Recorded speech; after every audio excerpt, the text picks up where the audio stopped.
नमस्कार मित्रांनो, तर आज आम्ही आलो तरोड्याला. तर आज जरा ब्लॉग करायला जरा उशीर झालेला आहे.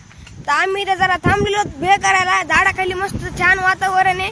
इकडे विहीर पण आहे. विहीरला खूप मस्त पाणी आलेलं आहे. हे बघा, मस्त छान झाडाखाली बसलेलो. मस्त आम्ही इथं वाट्यावर बसलो. माझा मामा मस्त भेळ करतो इथं, बघू शकता. तयार झालेली आहे.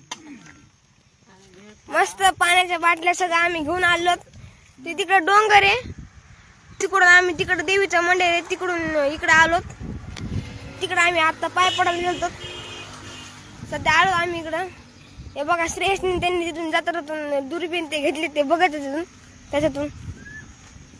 तर मग मस्त आमची भेळची पार्टी चालू आहे. हे बघा, या मग तुम्ही पण खायला. चला येऊ का मग मित्रांनो.